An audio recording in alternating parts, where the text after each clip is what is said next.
Aujourd'hui, rencontre avec Raël. Alors déjà, vous avez des questions à formuler pour Raël. Je vous le dis, il va être ici dans quelques minutes. On a Cécile. Bonjour Cécile. Bonjour. Alors Cécile, vous, quelle est votre question pour Raël? En fait, j'en ai deux.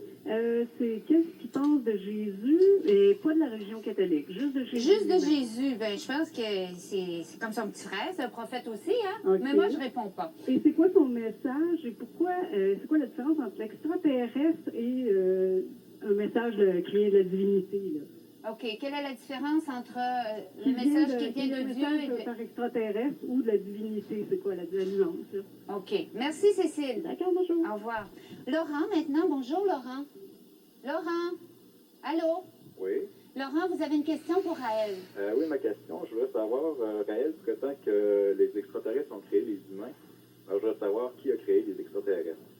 Qui a créé les extraterrestres? Oui. OK, merci. Alors, maintenant, c'est Claudie. Bonjour, Claudie. Oui, bonjour.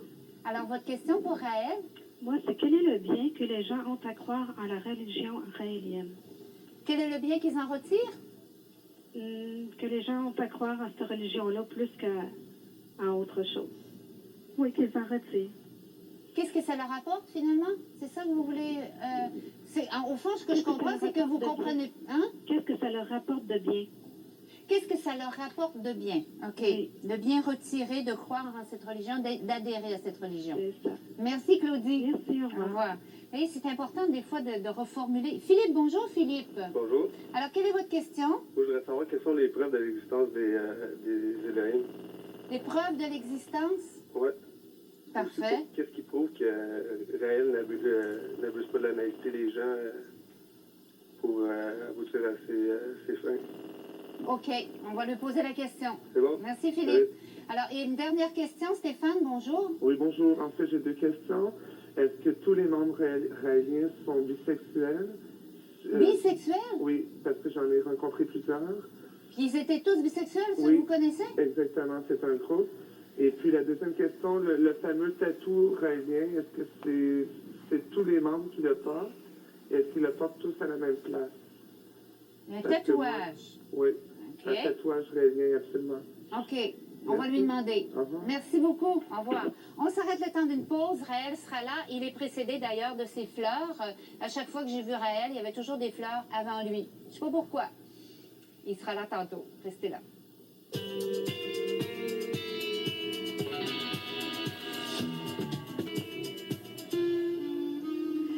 Alors, il est là pour répondre aux questions et surtout, bon, dans le cadre de l'émission Sexe et Confidence, voir au fond comment se situe la sexualité, quelles sont les règles qui sont autour de la sexualité dans cette nouvelle religion. Raël, bonjour. Bonjour. Merci d'avoir accepté notre invitation. Toujours avec un immense plaisir. Merci. Raël, à chaque fois que vous êtes interviewé par des journalistes, comme on dit en bon québécois, on vous rentre dedans, vous soulevez beaucoup de controverses, non seulement dans le public, mais aussi auprès de la presse, les journalistes, que ce soit la presse écrite ou la presse télévisée, la radio, etc. Comment vous expliquez ça? Ouais, c'est un petit peu une question de mode. Lorsque j'ai commencé ma mission il y a environ 30 ans, j'avais énormément de respect. Et puis il est devenu politiquement correct, médiatiquement correct, de taper sur Raël ou taper sur les Raéliens. Donc c'est une mode. Évidemment, comme on est dans une époque où il y a beaucoup de violence et de manque de respect, c'est à la mode en quelque sorte d'être irrespectueux. Alors, sur qui on peut taper? On ne peut pas taper sur les Juifs, on ne peut pas taper sur les Noirs, on ne peut pas taper sur les Arabes. C'est politiquement peu. incorrect. Alors, par contre, les minorités religieuses ou les Raéliens, ah, bravo, on y va, les scientologues, oui. Il faut, là, toute société a besoin d'avoir des boucs émissaires ou des gens que tout le monde peut haïr librement. Et il est à la mode d'inciter à la haine contre nous ou contre les scientologues, que je défends aussi, ou contre les témoins de Jéhovah. On voudrait normaliser, on voudrait faire entrer la société dans un moule où tout le monde est pareil.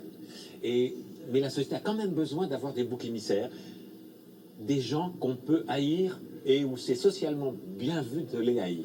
Et on n'est pas actuellement dans ce cas, ça changera. Bon, on définissait tantôt le prophète, sa place dans une société donnée. Ça faisait longtemps qu'on n'en avait pas eu de prophète là, sur la terre, là, n'est-ce pas? Oui, ça fait pas mal de temps. Oui, oui.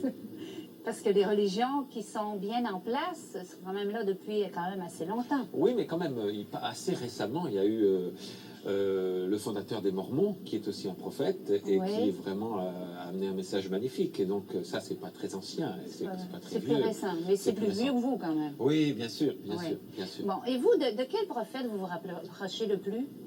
Ben, je pense de quelqu'un qui ne rentre pas dans la définition de la merveilleuse sociologue que vous aviez Oui, après, Giovanni. Giovannina, puisque lui n'a pas reçu son message, en gros, il ne nous dit pas avoir reçu son message d'un dieu, c'est un prophète d'une religion athée, c'est Bouddha, Shakyamuni, qui, il faut bien le préciser, car peu de gens le savent, le bouddhisme est une religion athée, Oui. où il n'y a pas de dieu. C'est ça.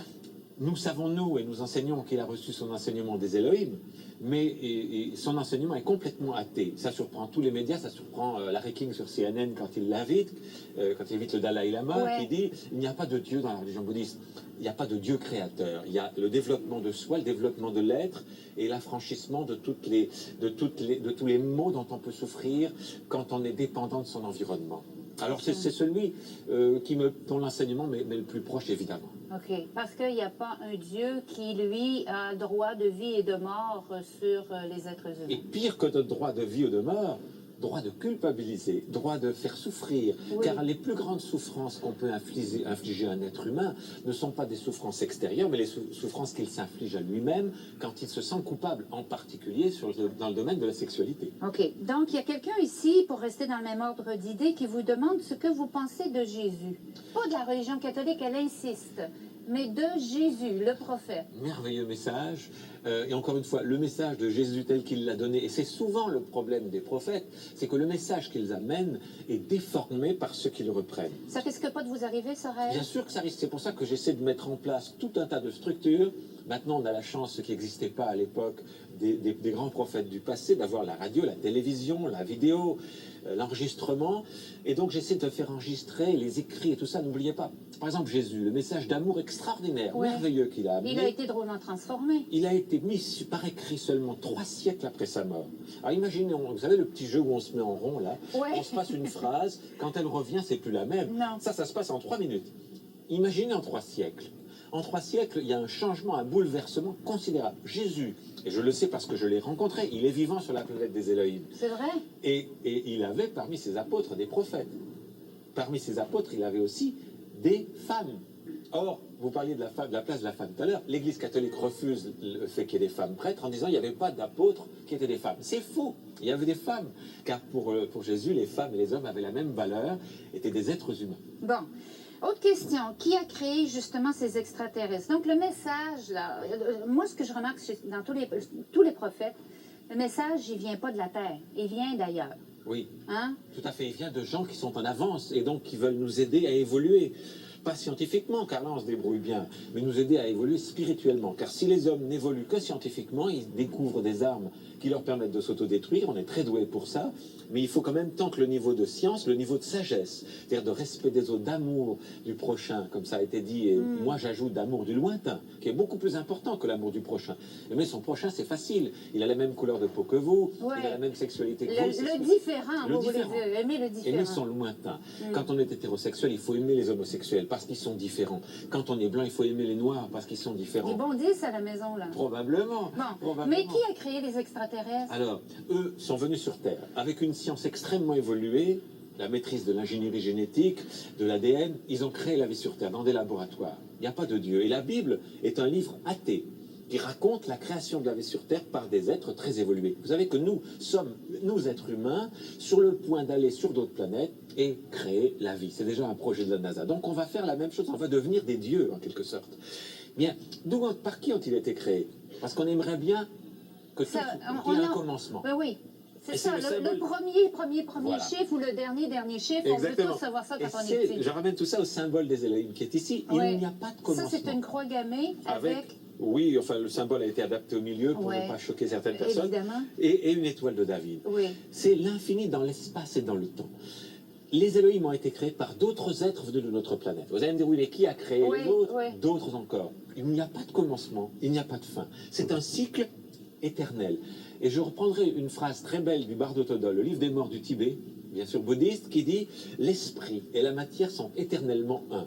C'est-à-dire que tout ce qui existe dans l'univers, soit sous forme de matière, soit sous forme d'énergie, a toujours existé et existera toujours. Ce qui compose votre corps a toujours existé et existera toujours. Votre pensée peut aussi, si on la conserve, exister pour toujours, et c'est pour ça qu'on soutient le clonage. Voilà. Ouais, c'est logique. Dans votre pensée, c'est tout à fait logique. Tout à fait. Donc c'est l'éternité. L'éternité qui fait qu'on peut exister pour toujours, sous forme de matière ou d'énergie, et sous forme de connaissance, si on s'en donne les moyens. OK. Quel est le bien que les gens retirent, en fait, vous pouvez probablement dire avantage que les gens retirent d'adhérer à votre religion? Je pense qu'il faudrait leur demander à eux. Oui. Mais moi, je peux vous donner un vague aperçu, mais si c'est moi qui le dis, évidemment, on a l'impression que je vends ma soupe. Oui. C'est pas l'objectif. Qu'est-ce qu'ils en retirent, objectivement? Ils en retirent un grand bien-être, du bonheur. Je crois que le dénominateur commun des Raéliens, c'est qu'ils sont heureux. Je crois que vous en connaissez plusieurs. Ils sont heureux. Pourquoi? Parce que tout mon enseignement vise à détruire toute culpabilité et toute peur. Culpabilité par rapport à la sexualité, sexualité libérée. Le plaisir, c'est bon.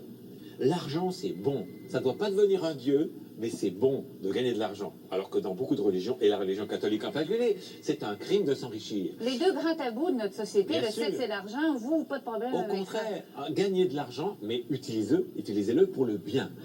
Ayez du plaisir sexuellement en respectant les autres. Et la mort, n'ayez pas peur de la mort. Et quand on détruit les plus grandes peurs, les plus grandes culpabilités de l'être humain, la peur de la mort, la peur de l'argent et la peur du sexe, on a des êtres humains qui sont bien dans leur peau. OK. Est-ce que les Raéliens sont tous bisexuels? Jamais de la vie. Non. C'est pas une obligation? Mais absolument pas. Mais on accepte les bisexuels, les hétérosexuels, les transsexuels. Les homosexuels, tout. au fond, peu importe l'orientation. Mais il n'est pas nécessaire d'être. Si on devait être bisexuel pour être raélien, ça serait encore une normalisation. Or, nous sommes contre toute normalisation. Donc, il ne peut pas y avoir de normalisation de la normale. Sinon, ça devient une normalisation. Oui, Vous comprenez ce que je veux dire? Oh, mais c'est quand même très dur de ne pas avoir de normalisation. C'est accepter. Moi, vous savez, je donne des stages qui durent une semaine chaque année.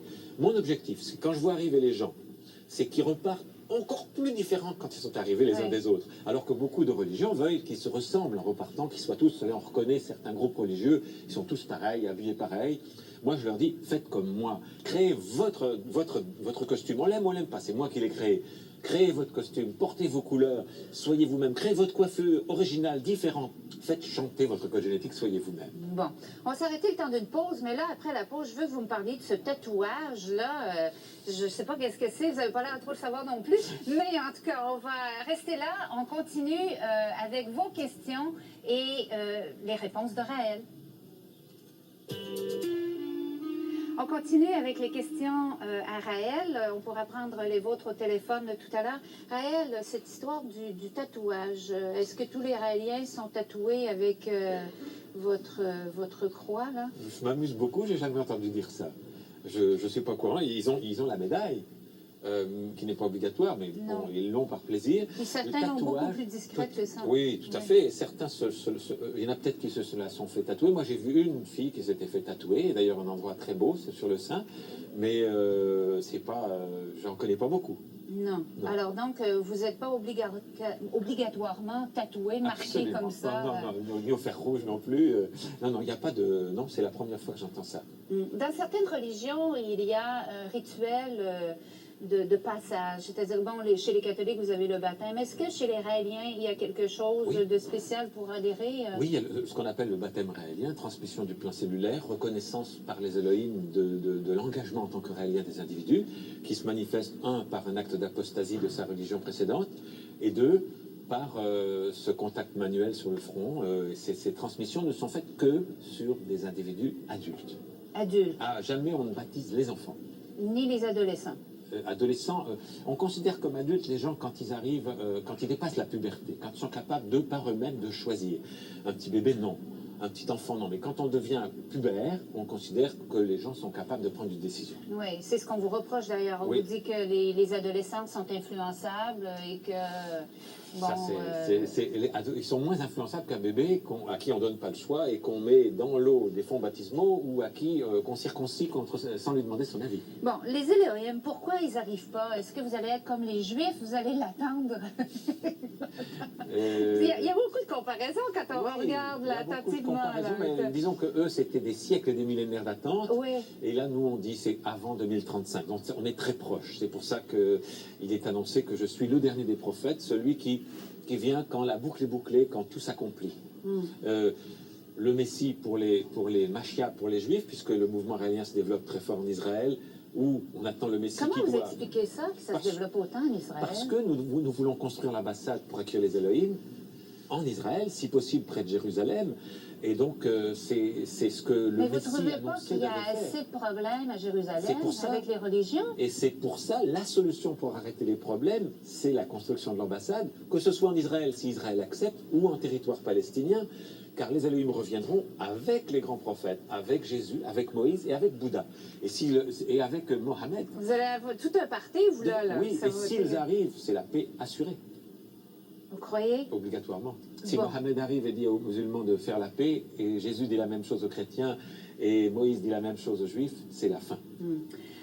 Bon, on va prendre quelques questions ici. Je vais les prendre en rafale et après ça, on pourra les reposer à Raël. David, bonjour. Bonjour. Raël, voulez-vous formuler votre question? Absolument. Je voudrais savoir comment les enfants sont élevés chez les Raéliens, pas par rapport à ce qu'il vient de répondre, mais plutôt, est-ce qu'il y a une unité dans la famille ou est-ce que plutôt tous les gens pourraient participer à l'éducation des enfants? Un peu comme ce qu'on peut avoir dans le bouddhisme, donc. OK.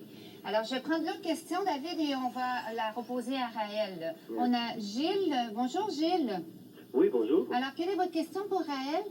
Ma question, c'est qu'en fait, j'aimerais savoir si la fidélité existe chez les Raéliens. La fidélité sexuelle? Oui, parce qu'on entend souvent, j'ai souvent entendu dire que les gens Raéliens faisaient l'amour avec plusieurs partenaires. Oui, c'est-à-dire qu'ils étaient pas fidèles à une seule personne. C'est exact. OK.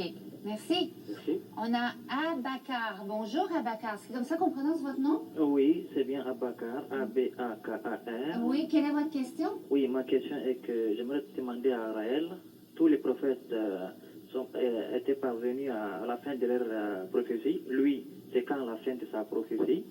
Donc, pour dire quand est-ce qu'il va mourir. Parce que si les autres revenaient, d'abord ils étaient morts.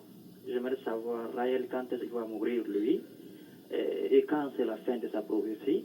Et la dernière question, c'est quoi le calendrier raélien? Tous les prophètes ont leur calendrier. Merci. Merci. Bon, on va s'arrêter là. On a de bonnes questions. Alors, Abakar, avez-vous un calendrier? Oui, il y a un calendrier raélien, bien entendu, et nous sommes en l'an 57, puisqu'on fait remonter, on commence la nouvelle ère, le jour de l'explosion atomique d'Hiroshima, le 6 août 1945. Et, Il doit sûrement y avoir une raison, mais on en parlera oui, une autre fois. tout Là. à fait. Donc, et vous savez quand est-ce que vous allez mourir, Raël? Non, Vous savez pas, vous? non, tout est possible, tout est ouvert. Personne ne peut prédire l'avenir, ça fait partie de notre philosophie. Il y a des grandes lignes. Il y a des grandes lignes où les Elohim connaissent ce qui doit se produire, mais rien n'est écrit d'une façon absolue. Le libre arbitre des humains existe et l'histoire peut toujours changer. OK, donc le 2035, ça peut changer. Le 2035, c'est une date où théoriquement avant 2035 ils arrivent, mais Non. tout est possible. Le changement est possible aussi. OK, cette fidélité, cet engagement-là à une exclusivité sexuelle chez les Raéliens. Oui, alors ça c'est la liberté. La liberté absolue pour les individus. Ça veut dire la liberté sexuelle, c'est aussi la liberté de ne pas avoir de liberté sexuelle. Ouais. Donc dans nos réunions, dans nos activités, il y a toujours ce rappel que la liberté sexuelle, qui est très importante, c'est également la liberté de ne pas avoir de liberté. Si, par exemple, si un couple arrive, ils s'aiment, ils ne veulent pas avoir d'expérience en dehors de leur couple, Oui. c'est leur liberté. Ouais, il faut Donc ils sont suivre. respectés. Mais il y a même aussi des individus qui ne sont même pas en couple, qui sont solitaires et qui veulent le rester. Et c'est leur liberté. Et on fait très attention à ce que... Parce qu'il y a certaines personnes qui viennent dans le mouvement raélien en se disant « Bon, c'est l'orgie permanente, Ouais. on va pouvoir sauter sur tout ce qui bouge. » Pas du tout. C'est le respect. S'il y a des gens qui aiment une sexualité multiple, libre à eux. Donc l'obligation que le raélien a à avoir, c'est d'être clair avec lui-même ou Clair avec elle-même. et respectueux. Est-ce que je veux être exclusif sexuellement ou je ne veux pas? Oui. Et là, je vais montrer mes couleurs. Tout à fait. Ça? Et quand vous dites montrer vos couleurs, on le fait très réellement, Ah puisque ouais? dans nos Vous avez des réunions, couleurs? il y a des petits brins de laine qui sont accrochés au bras qui indiquent si la personne veut des aventures, si elle veut rester fidèle à son partenaire, si elle veut rien savoir. Et donc, c'est annoncé pour qu'il n'y ait pas de harcèlement. Ah bon, pas de harcèlement. C'est ça. OK. Comment vous élevez les enfants? Quelle est la place de la famille? Oui. Parce qu'on sait que dans notre société, la famille a une place fort importante. Dans beaucoup de religions, la famille, le père, la famille nucléaire avec les enfants, même des fois famille élargie. Les Raéliens, qu'en est-il? La famille, il y a des familles raéliennes avec des enfants et qui sont très beaux. Et l'éducation qu'on recommande, c'est de ne pas les faire raéliens, de ne pas leur transmettre, contrairement aux autres religions qui veulent transmettre aux bébés la croyance des parents quand ils sont encore bébés. Nous, on dit enseigner aux enfants toutes les religions et l'athéisme. Et quand ils atteignent la puberté, demandez-leur de choisir. Et cette idée a été reprise par les écoles anglaises qui maintenant commencent à avoir des écoles où on enseigne toutes les religions pour qu'il y ait du respect entre tous les êtres humains et pour qu'ils puissent avoir... non, parce que les écoles, par exemple, musulmanes font des fanatiques musulmans. Les écoles chrétiennes font des fanatiques chrétiens. Les écoles juives font des fanatiques juifs. Il faut qu'il y ait des écoles pluridisciplinaires et pluriconfessionnelles pour qu'on enseigne tout sans en privilégier une et laisser les gens choisir quand ils sont adultes. Ce qui devrait être, au fond, la fonction d'une religion. C'est la seule solution pour avoir la paix sur Terre. La paix sur Terre. Bon, est-ce qu'on prie quand on est raélien? Oui. Alors, on explique la prière, car je vous rappelle que la religion raélienne, 1, est athée, 2, ne croit pas au surnaturel, c'est-à-dire dit qu'il n'y a pas de surnaturel, mais que du naturel qui n'est pas encore expliqué, que la science découvre progressivement.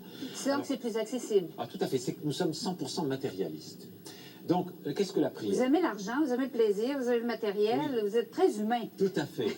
Puis vous venez des extraterrestres. Tout en ayant, oui, et qui sont matériels eux aussi. Ah bon, tout en ayant une spiritualité extrêmement développée, car je crois que le plus haut niveau de spiritualité qui existe sur Terre, c'est le bouddhisme qui l'avait jusqu'à nous. Pourquoi vous n'êtes pas fait bouddhiste, vous? Parce que moi j'ai reçu un message qui vient compléter tout ça, qui vient en quelque sorte... Parce que vous auriez fait un bon bouddhiste, hein? Oui, probablement, mais je crois que le grand privilège du message raélien, c'est qu'il met ensemble les traditions judéo-chrétiennes et le bouddhisme. Et c'est pour ça qu'en Asie, le mouvement raélien a beaucoup de succès. Là-bas, on appelle le Maitreya, c'est-à-dire le Bouddha qui était supposé venir à notre époque d'Occident, du pays où le coq chante. Je suis né en France, c'est un peu amusant, mais c'est comme ça. On va s'arrêter, Raël, et après la pause, vous allez nous indiquer un peu plus avant ce qu'est au fond cette méditation sensuelle qui permet d'atteindre des états que beaucoup de gens recherchent. Notre pensée du jour, d'ailleurs, elle vient de vous. Vous avez dit que être sensuel, c'est laisser le milieu où l'on se trouve vous donner du plaisir. Donc, on verra tout de suite après cette pause qu'est-ce qu'il y en est exactement.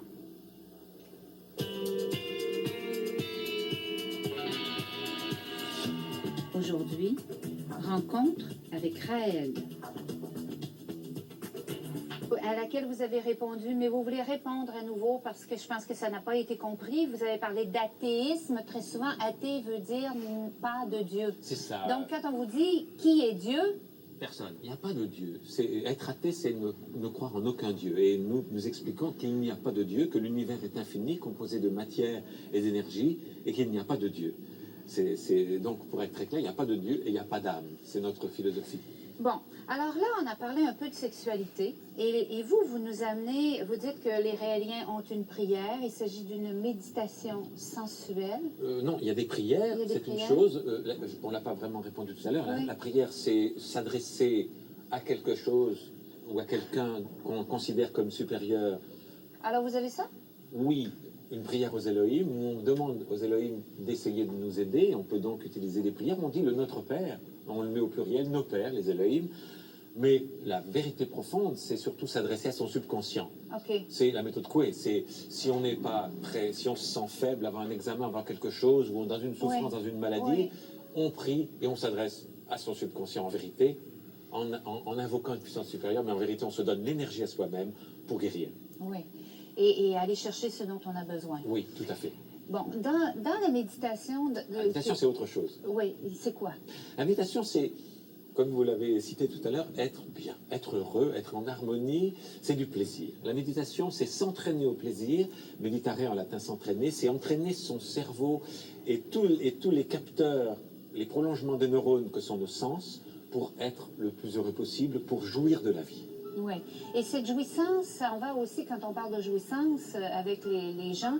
Quand ils pensent à jouissance, ils pensent à orgasme, ils pensent à sexualité.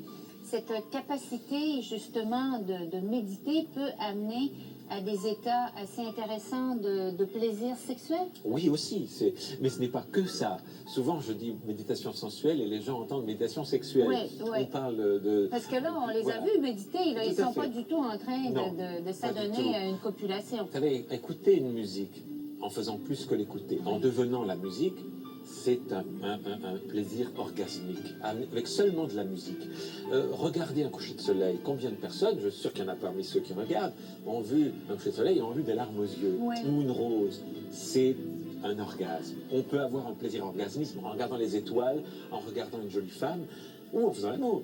Mais ce n'est pas limité à la sexualité. Donc, vous amenez les gens, si je comprends bien, à une capacité d'émerveillement, de s'émerveiller devant ce qui est autour. Oui, de se sentir relié à l'infini par les oreilles, par les yeux, par les odeurs, par le plaisir de goûter, par de toucher. Retrouver l'enfance. Les enfants sont en état de méditation sensuelle permanente. Sans sexualité en général, quoique on pourrait en parler aussi. Donc ils regardent un insecte, ils vont passer 4 heures à jouer avec, une fleur, ils vont la regarder pendant 2 heures en ouvrant tous les pétales. L'adulte qui fait ça, on lui dit, enfin, t'es un peu nono, comme on dit au Québec.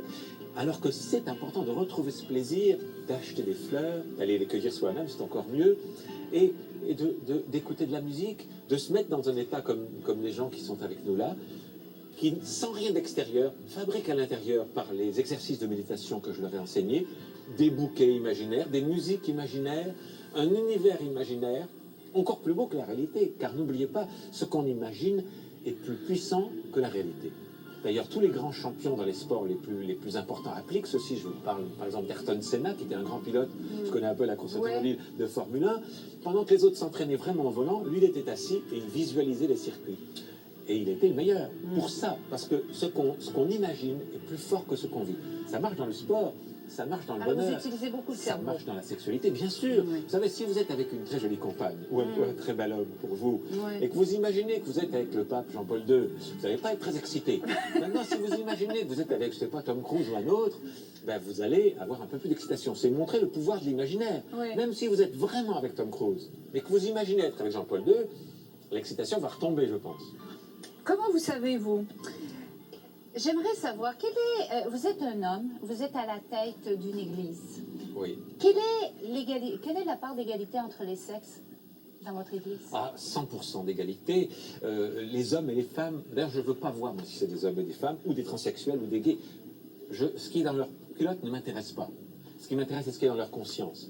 Alors, il y a des hommes et des femmes, oui, mais ça n'existe pas. Il peut y avoir, je le dis, mais parce que ça me dérange de le dire, il y a des hommes et des femmes évêques chez les Raéliens, et quand je vais mourir, on a parlé de ma mort tout à l'heure, celui ou celle qui me remplacera pourra être un homme ou une femme. Ah bon? Et donc le pape raélien, le futur pape raélien, pourra être une femme ou un transsexuel ou un homosexuel. Ça ne m'intéresse pas, c'est la conscience qui m'intéresse. Et parmi les gens qui vous secondent, il y a autant de femmes que d'hommes, des rôles aussi importants? Pas tout à fait autant, malheureusement. Mais il y en a, oui. Notre porte-parole au Québec, qu'on a vu récemment beaucoup à la télévision, Nicole Bertrand est une femme. Brigitte Boisselier, qui s'occupe du clonage, est une femme. Il y en a de plus en plus et j'espère qu'il y en aura de plus en plus. Nul n'est prophète en son pays. C'est vrai ça pour vous? C'est vrai, c'est vrai. Vous savez, c'est toujours difficile. Comment toi, Jésus, le fils du charpentier, on lui a dit, et dans son village, il était mal vu. Bon, ben moi, en France, effectivement, c'est pas un pays où je suis bien vu, parce que comment le petit journaliste qui s'occupait de sport automobile, c'est toujours difficile dans le pays où on est né et on y acquiert une certaine notoriété, peut-être qu'après sa mort. Et c'est pas sûr, on va regarder en Israël, Jésus est toujours pas tout à fait reconnu. Hein. Comment vous voyez l'éducation sexuelle dans notre société?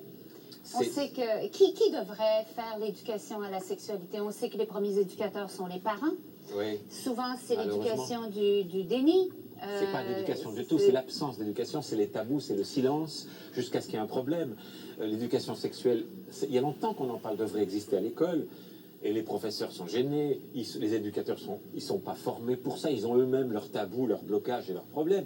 Il faudrait vraiment qu'il y ait des sexologues. Les sexologues sont sous-employés et c'est une discipline on devrait développer énormément le nombre de sexologues qui travaillent dans les écoles et qui iraient enseigner aux jeunes, très jeunes, ce qu'est la sexualité, et non pas qu'il y a une grenouille mâle et une grenouille femelle, que ça coupe, ça intéresse personne. Comment ça marche entre êtres humains? Ils n'osent pas en parler, les professeurs. Il devrait y avoir des sexologues et des psychologues qui vont dans les écoles enseigner aux tout petits qu'est-ce que c'est, comment ça marche. Si c'est moi qui en parle en tant que chef religieux d'une minorité, on dit quelle horreur. Si c'est les sexologues et ils disent la même chose que moi, on dit là c'est très bien. Mais on ne les emploie pas. Tous les programmes d'éducation sexuelle, ils existent, mais ils ne sont pas vraiment mis en pratique. Raël, votre sexualité à vous, ça questionne énormément de gens. Oui. On vous voit toujours entouré de belles femmes. On Oui. se demande toujours, est-ce qu'il a des relations sexuelles avec toutes ces femmes-là? Est-ce qu'il se sert, puisque lui, il est le chef de cette église-là? Les gens se posent des questions. Oui, ma sexualité, elle change comme tout le monde. J'ai toujours été, et je pense que je serai toujours hétérosexuel. J'aime beaucoup la compagnie des homosexuels parce que j'aime le raffinement et la sensibilité qui manquent chez les hommes en général. Les jolies femmes qui sont autour de moi, est-ce que j'ai couché avec toutes? Non. Et malheureusement, j'aimerais pouvoir faire l'amour 50 fois par jour. J'ai 57 ans. Alors, vous avez un âge terrestre. Eh bien oui, et donc j'ai des moyens limités de ce côté-là aussi. Maintenant, est-ce que je profite de ma situation ou est-ce que c'est elles qui profitent de leur situation? Dire on profite, c'est sexiste. Oui. C'est dire il y en a un qui profite. Non, je crois qu'on peut très bien avoir des femmes qui abusent des hommes autant qu'il y a des hommes qui abusent des femmes. Moi, je suis très respectueux et je ne m'intéresse qu'aux femmes qui viennent vers moi avec de l'amour. Raël, merci beaucoup. Merci à vous. Alors voilà, si vous avez d'autres questions, il y a des numéros de téléphone que vous pouvez